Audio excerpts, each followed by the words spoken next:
There exists within each of us a voice so quiet, so delicate, that the world overlooks it. And yet, this voice is the architect of your destiny. The inner voice as the true guide, the whisper that is the compass of destiny, not the noise of the outer world. To understand this truth, one must first realize that the outer world is not the origin of life, but only its reflection. Everything we encounter, our circumstances, our relationships, our opportunities, and even the obstacles before us, are shadows cast by something far more intimate and powerful, the world within. And within that inner world resides a voice, subtle yet persistent, guiding us toward the fulfillment of our deepest potential. This inner voice does not speak in thunder or fanfare. It comes as a quiet conviction, a gentle nudge, or a subtle stirring in the heart. The reason many fail to hear it is not because it is absent, but because the noise of external demands, societal expectations, and habitual thoughts drowns it out. To discern it requires silence, stillness, and a willingness to withdraw from appearances long enough to recognize the whisper that is always there. When one learns to listen deeply, one finds that this voice never misleads, never contradicts the truth of who we are, and never seeks to control. It guides, it invites, it directs us toward alignment with our destiny. Why is this voice the true guide? Because it springs from the deepest essence of being. Unlike the opinions of others, which shift with fashion and circumstance, or the rational mind, which argues based on limited facts, the inner voice perceives reality from the level of the infinite. It sees the whole, while we often see only fragments. When we trust it, we are led beyond appearances, beyond fears, and beyond limitations into experiences that the outer reasoning mind could never orchestrate. It is the compass pointing not to what is probable, but to what is possible, even if the outer evidence appears to deny it. The outer world is filled with conflicting messages. We are told who we should be, how we act, what we should pursue, and what is realistic. From birth, voices of authority, parents, teachers, leaders, experts, impress upon us their beliefs about life. These beliefs may be sincere, but they are not always aligned with our own destiny. And if we are not careful, we begin to live not from the guidance of the inner voice, but from the borrowed voices of others. This is why so many feel lost, unfulfilled, or restless, even when their lives appear successful on the surface. The true compass has been ignored, and the soul longs to be heard. To rediscover this inner guidance, one must turn inward. Silence becomes the doorway. When you quiet the restless chatter of the mind, when you suspend judgment, when you close your eyes to the distractions of appearances, the whisper becomes audible. It often comes as a feeling more than words, as an inner knowing that needs no justification. It is that quiet certainty that says, "This is the way." And though it may contradict the opinions of the world, it carries with it a peace that outer validation can never provide. The whisper is also persistent. Even when ignored, it does not vanish, it waits. It reappears at moments when we least expect it. A dream in the night, a sudden flash of intuition, an unexplainable attraction toward a certain idea or path. The more we honor it, the louder it grows, not in volume but in clarity. The more we dismiss it, the more discord we feel, for to deny the voice within is to live out of harmony with our true nature. Trusting the inner voice requires courage. The world may laugh, doubt, or resist. The rational mind may argue endlessly, pointing to evidence that seems to contradict the whisper.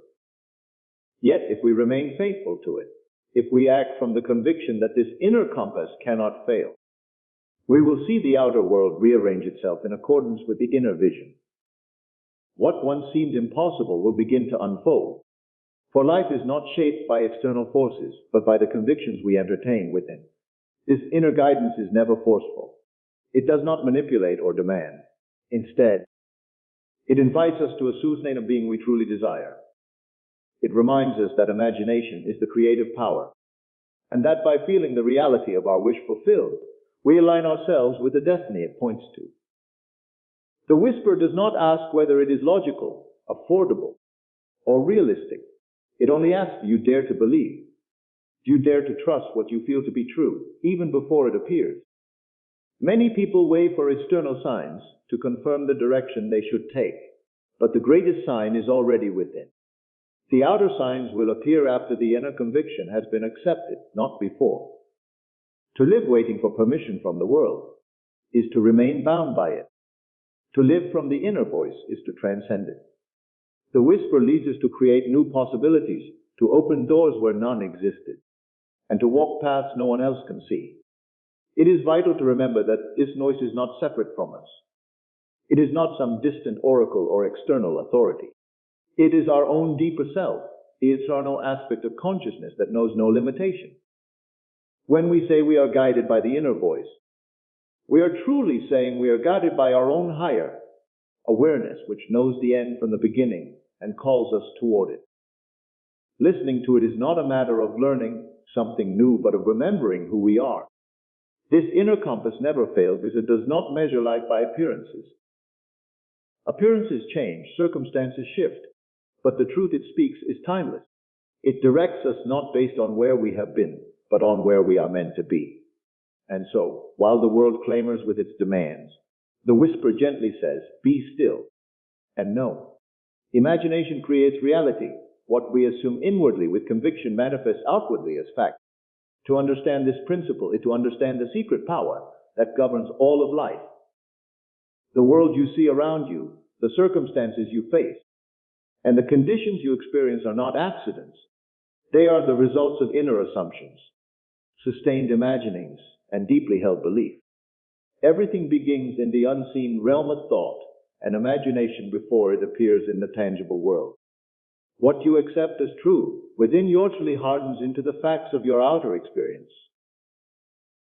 Most people believe reality is something independent of them, something imposed upon them by forces outside their control. They live reacting to appearances, conforming to what they see, and assuming their circumstances define who they are. But in truth, the world is reactive, not causative. It mirrors back to you the imaginal activities you nurture within yourself. To imagine is not a passive act of daydreaming. It is creative, formative, and determinative. Every vision attained with conviction is a seed planted in the fertile soil of consciousness, and in time, that seed must bear fruit. Imagination works in silence. You may not see immediate evidence of the inner picture, but its unseen currents are always shaping events, directing encounters, and arranging circumstances to match the state assumed within. This is why it is said that faith is the substance of things hoped for and the evidence of things not seen. Faith is imagination applied with persistence, the conviction that what is assumed inwardly already exists and must reveal itself outwardly. Consider how easily imagination influences emotions. When you imagine a frightening scenario, your heart races, your body tenses, and you feel genuine fear, though no external danger exists. Likewise, when you imagine joy, success, or love, your entire being responds as though the event were real. This demonstrates that imagination is not a mere trick of the mind. It is the power that conditions your inner state, and your inner state, in turn, conditions your world. Life is compelled to reflect what you have inwardly accepted as true. To use this principle consciously, you must learn to assume the feeling of the wish fulfilled. This means you inwardly adopt a state of being that corresponds with the reality you desire. You do not wait for outer evidence. You generate the inner conviction first. If you wish to experience abundance, you imagine what it would feel like to already possess it. If you long for love, you dwell in the inner sensation of being cherished and valued. If you desire success, you carry yourself inwardly with the confidence of one who has already achieved it. By assuming these states with sincerity and persistence, you set into motion the unseen forces that will, in time, crystallize them into fact. The challenge arises because most individuals unconsciously imagine the very conditions they wish to escape. They dwell in thoughts of lack, entertain images of failure, and repeat inner conversations of limitation. Without realizing it, they are using the creative power of imagination to reinforce the very reality they reason. Life does not differentiate between deliberate use of imagination and careless use. It simply reflects what has been inwardly assumed. Thus, if you wish to change your outer world, you must first discipline your inner one. Imagination is revision as well as creation. The past, as you remember it, is nothing more than a present assumption. By revising the images of the past imagination, you alter their influence on your present state. For instance, instead of reliving a painful memory that originally occurred, you can reimagine the scene as you wish it had been. In doing so, you change its effect upon your consciousness. And by changing your inner state, you change the trajectory of your life. This demonstrates that imagination not only shapes the future, but also redeems the past.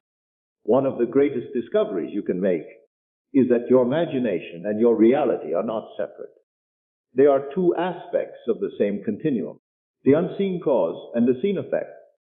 The world outside is but the shadow of the world within. To complain about circumstances is to argue with the shadow while ignoring the substance. The only true power lies in assuming the state desired within and sustaining it with faith until it becomes externalized.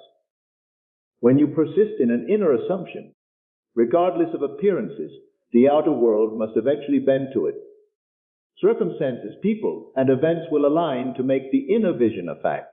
It may happen gradually through natural means or suddenly in ways that seem miraculous, but the principle is unfailing. What is assumed inwardly with conviction manifests outwardly as fact. This is why it is said that imagination is the beginning of creation. You imagine what you desire, you feel is real, and you live in the certainty that it must come to pass. Every invention, every work of art, every achievement of civilization began in the imagination of someone who dared to assume it as real. The airplane, the telephone, the computer, all were first inner pictures entertained with persistence until they hardened into reality. Likewise, your own destiny is shaped not by external forces, but by the images you carry and the assumptions you accept. You are never the victim of circumstance. You are always the creator of it, whether consciously or unconsciously. To embrace this truth is to reclaim your authority over life. No longer do you wait helplessly for conditions to change or for opportunities to appear. Instead, you assume responsibility for your imaginal acts, knowing that within them lies the seed of every experience you will encounter.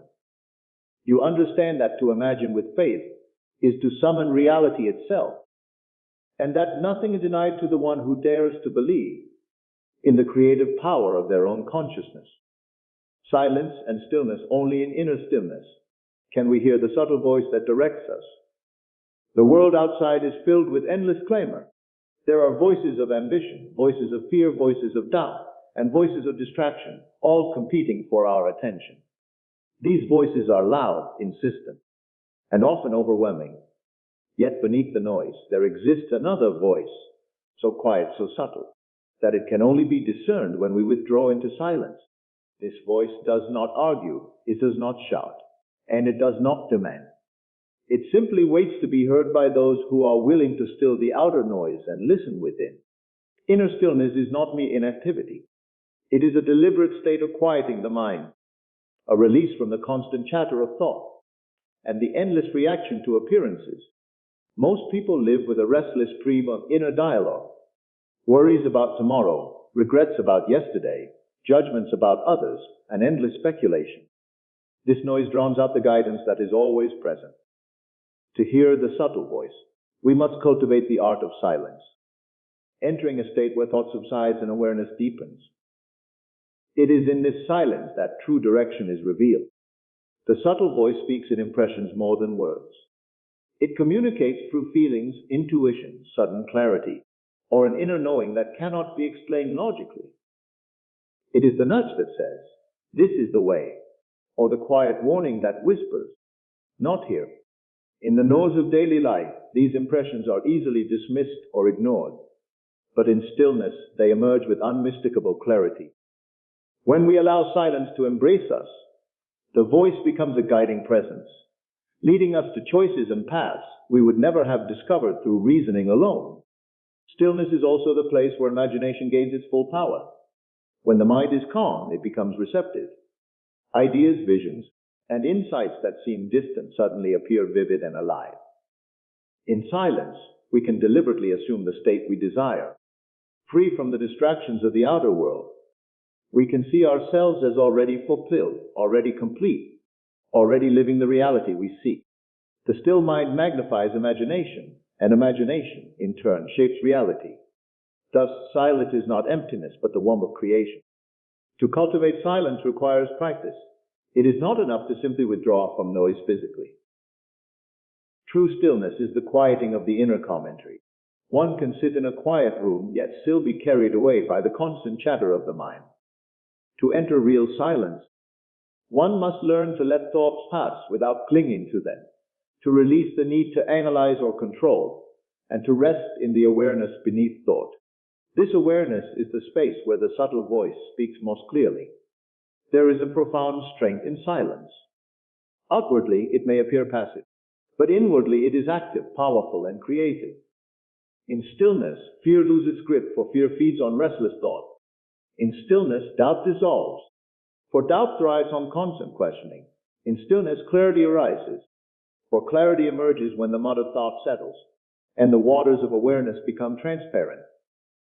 What was once confusing becomes simple, and what seemed uncertain becomes illuminated. When you live from a place of stillness, you are no longer tossed about by the shifting winds of circumstance. You become anchored in inner calm that directs you with quiet authority. Others may panic, but you remain steady. Others may doubt, but you walk with assurance. This is not because you possess greater outer knowledge, but because you are attuned to the inner guidance that never fails. Stillness allows you to hear the whisper of destiny, while others are distracted by noise. The subtle voice revealed in silence does not always show the full path. Often it gives only the next step. But each step leads to another that in trust you follow.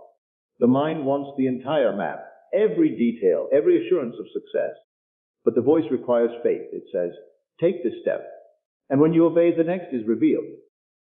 In this way, stillness teaches us not only to hear, but also to trust, to surrender to the unfolding of a destiny greater than anything the restless mind could design. Silence also transforms relationships. When you learn to quiet your inner noise, you begin to hear others differently. You listen not only to their words, but to the spirit behind them. You respond not from reaction, but from presence. Conflict lessens, compassion grows, and love deepens, for you are no longer entangled in your own restless commentary. You are present, and presence itself is healing. Thus, stillness within creates harmony without.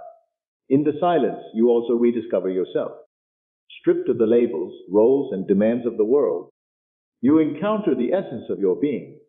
You realize that beneath all appearances, you are whole, complete, and timeless. The subtle voice does not merely guide you to outer achievements. It reminds you of who you truly are. It affirms your worth, your purpose, and your unity with the source of life. To sit in stillness is to come home to yourself. The practice of entering silence need not be complex. A few moments each day, spent in quiet awareness, can transform the entire course of life. It may begin with the simple act of closing the eyes, slowing the breath, and releasing attention from outer distractions. As you persist, the inner chatter grows weaker, the silence grows deeper, and the voice grows clearer.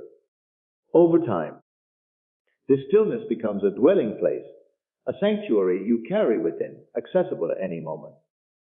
In stillness, you learn that you are never without direction, never without guidance, never without wisdom. The voice within does not sleep, does not abandon, and does not fail. It is ever present, waiting only for you to be quiet enough to hear. Silence is not emptiness, but fullness, not absence, but presence, not weakness, but the highest strength.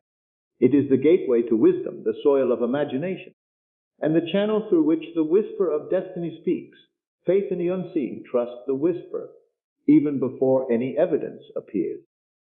Faith is the bridge between imagination and reality, the invisible substance that holds the form of what is not yet visible.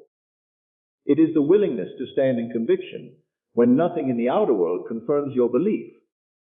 To live by faith is to anchor yourself in the unseen, to trust the quiet whisper within even when circumstances seem to contradict it.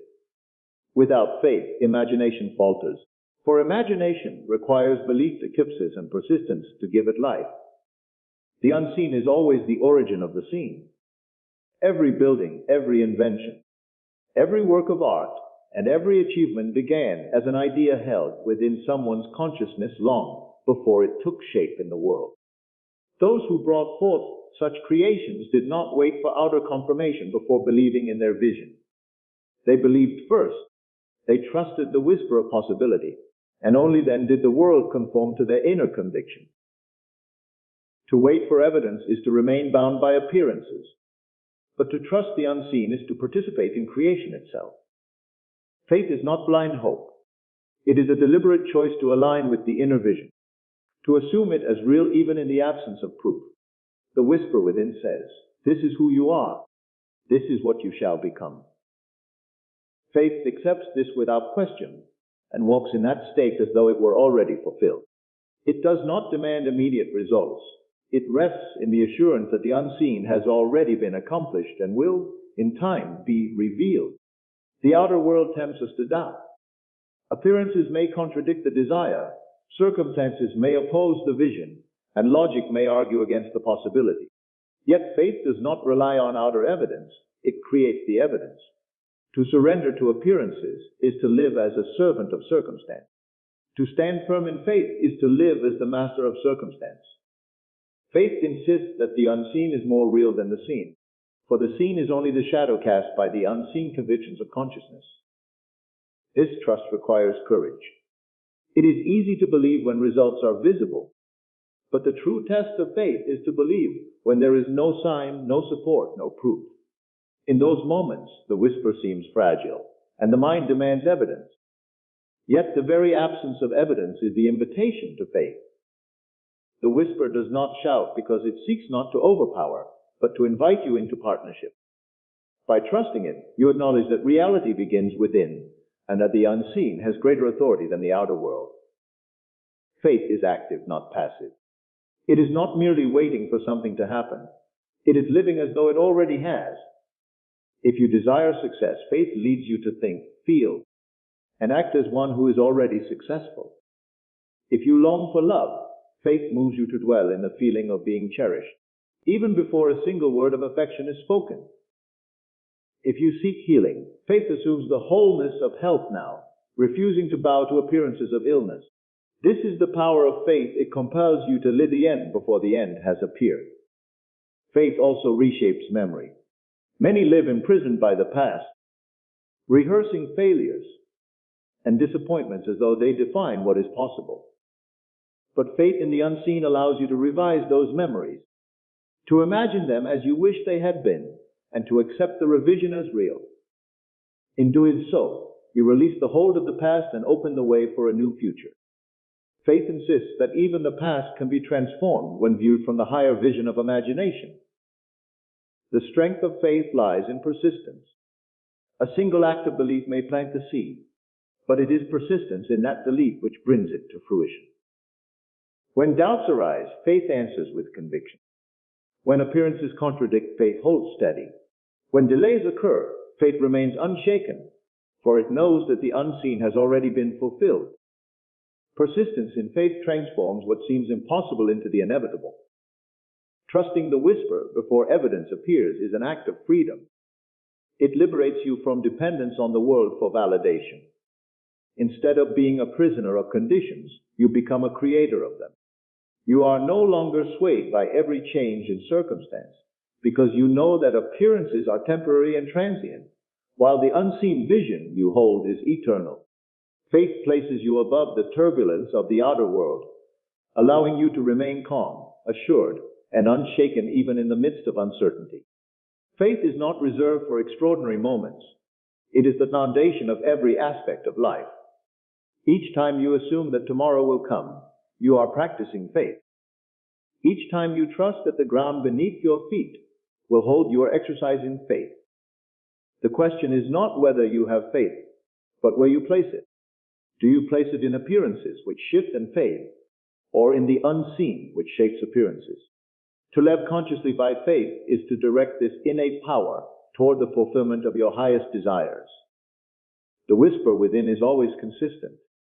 It tells you of your greatness, your wholeness, It does not speak of limitation or failure. When you align with it, faith is effortless. You recognize the truth of the whisper, and you trust it more than you trust appearances. The more you practice this trust, the more natural it becomes, until faith is no longer a struggle but a way of being. Faith in the unseen transforms not only individual lives but the world itself. Every advancement of humanity has come through those who dared to believe in what was not yet visible. They trusted the unseen vision more than the visible fact, and by doing so, they brought forth realities once thought impossible. The same power resides in each individual. The whisper is not absent from anyone. It waits for recognition, for trust, for faith to make it flesh. Revision and rebirth, the inner voice, allows us to rewrite the past and shape a new future. The past, as most people understand it, is seen as fixed and unchangeable, a sequence of events carved into stone. Yet the truth is that the past is not a static monument, but a living memory sustained by our present consciousness. What we call the past is nothing more than a collection of impressions we continue to carry, impressions that influence our present state and, in turn, shape our future. When we understand that memory is malleable and subject to imagination, we discover that the inner voice gives us the power of revision. Through revision, we alter the meaning of past experiences, change the emotional charge they carry, and liberate ourselves to walk into a rebirth of new possibilities. Revision does not deny that certain events occurred. It denies their finality.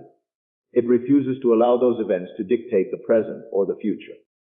For example, a painful moment of rejection may leave a scar that shapes how one approaches relationships for years.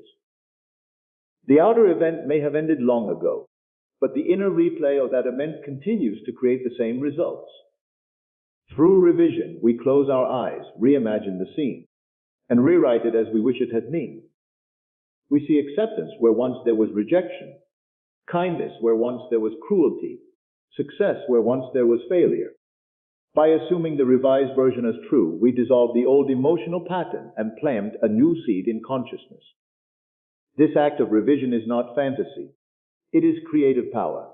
The subconscious mind does not distinguish between what is vividly imagined and what is physically experienced. It accepts impressions as real and reproduces them in life. By revising the past, we recondition the subconscious, replacing limiting assumptions with liberating ones.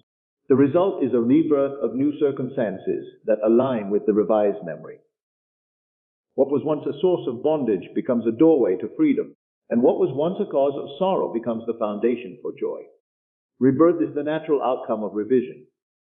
When we revise, we die to the old self, the one defined by past wounds, mistakes, and limitations, and we are reborn into a new self aligned with possibility.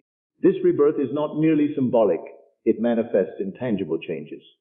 Relationships transform, opportunities appear, health improves, and inner peace deepens. All because we no longer carried of an unchanged past. By rewriting the script, we free ourselves to play a new role in the unfolding drama of life. The power of revision is available in every moment. Each day provides countless opportunities to rewrite scenes, whether they happened years ago or only hours ago. A harsh word spoken in the morning can be revised in the evening. A disappointment encountered yesterday can be revised tonight. Every night before sleep, one may revisit the day and reshape that imagination, seeing it as it ought to have been. This simple practice not only dissolves negative impressions, but also aligns the subconscious mind with harmony and fulfillment, ensuring that the future reflects the revised state. Rebirth through revision also illusory nature of time. What we call the past, present, and future are all movements of consciousness. When you revise a memory, you are not changing an event that once happened in some distant place. You are changing the impression of that event in your own mind. And because consciousness is the only reality, that change alters the entire timeline of your experience. The revised past becomes the real past in your consciousness, and your present and future rearrange themselves to match it. In this way, you discover that time is not linear but flexible, subject to the creator's imagination. Many resist the idea of revision because they cling to the notion that the past is sacred and unchangeable. They believe that to alter memory is to lie to oneself. Yet in truth, we are always revising, whether consciously or unconsciously. Every time we recall an event, we color it with our present feelings and assumptions. Memory is fluid. Not fixed is that unconscious revision reinforces old wounds, while conscious revision liberates us from them. By deliberately choosing the revision, we become the authors of our story rather than prisoners of it. Rebirth through revision is also the essence of forgiveness. To forgive is not merely to excuse or overlook. It is to rewrite the scene so completely that the offense loses its power. In imagination, we see the offender acting with kindness, speaking with love, behaving as they should have. We accept this revision as real, and in doing so, we free both ourselves and the other from the bondage of the past. The bitterness dissolves, and in its place arises compassion and peace. Forgiveness, then, is not a moral duty imposed from without, but a creative act of revision from within. When practiced consistently, revision becomes a way of life. No longer do we accept experiences as final. Instead, we recognize moment as clay in the hands of imagination, ready to be reshaped into beauty. The smallest frustrations, all are subject to the transforming power of revision. With each act of revision, we experience a rebirth, stepping more fully into the truth of our being, a destiny we are called to fulfill. Rebirth is not a single event, but a continual process. Each time we revise, we die to an old assumption and rise into a new one. Each time we choose imagination over memory, we exchange limitation for freedom. In this way, life becomes a series of resurrections, each one lifting us higher into the realization of our divine potential. The inner voice continually invites us to this practice, whispering that nothing is fixed, nothing is final, and all can be transformed through the creative act of revision. Living from the end to align with destiny, assume the feeling of the wish fulfilled and walk in it now. To live from the end is to move beyond waiting, beyond hoping, beyond yearning, and to enter into the state of already being. It is to accept within yourself that what you seek is already accomplished, already present, already real. This practice is not an act of denial, but of alignment, for consciousness is the true reality, and the outer world is but its reflection.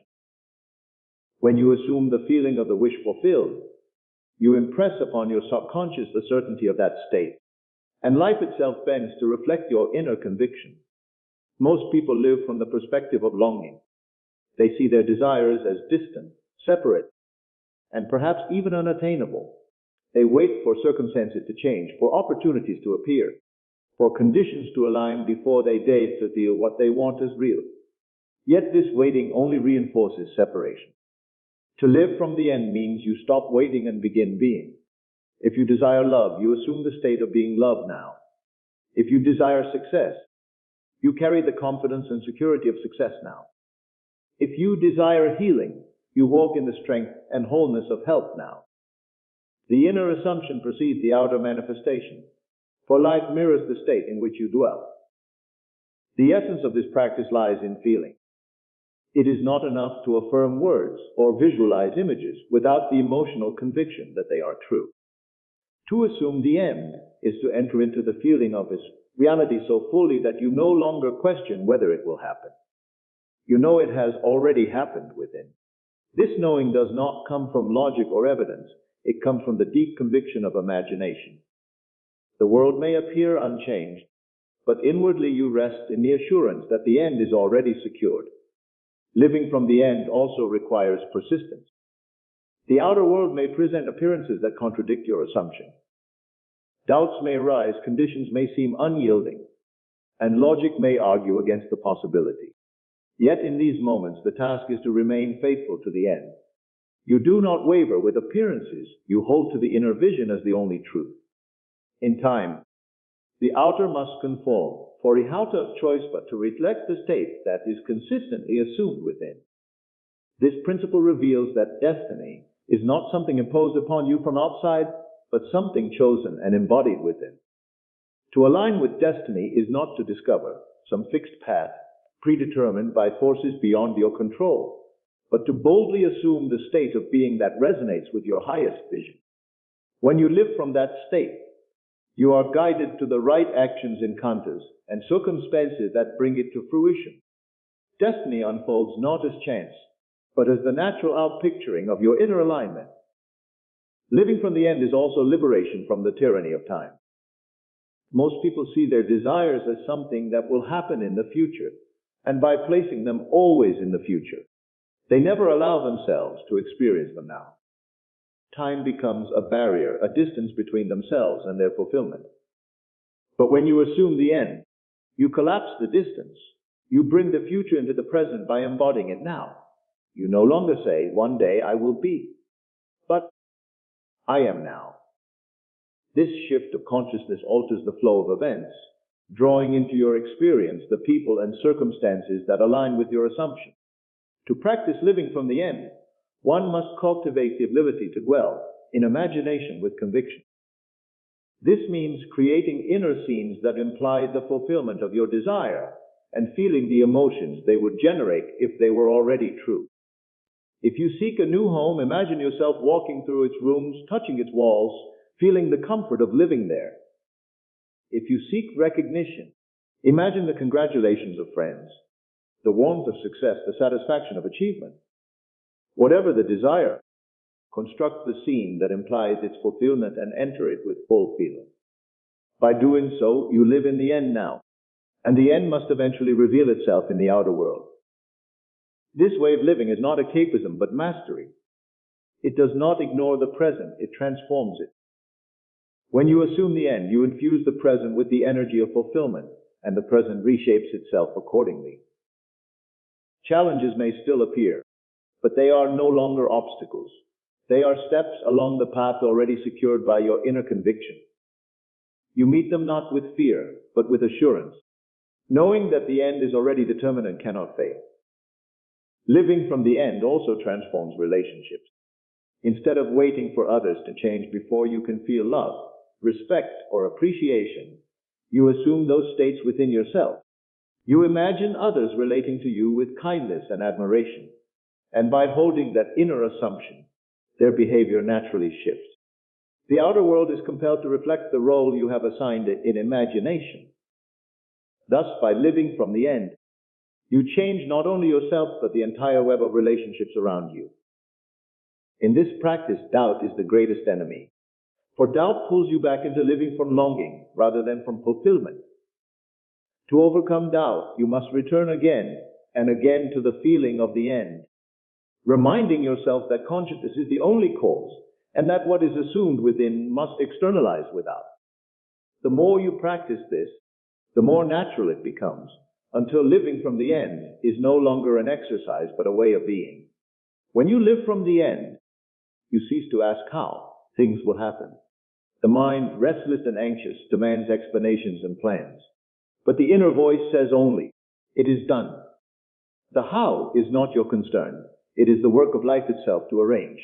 Your only task is to assume, to feel, to live in the reality of the wish fulfilled. By doing so, you align yourself with the unseen forces that move heaven and earth to bring your vision into manifestation. For the whisper within you is not a mere thought. It is the voice of life itself calling you into the fullness of who you are.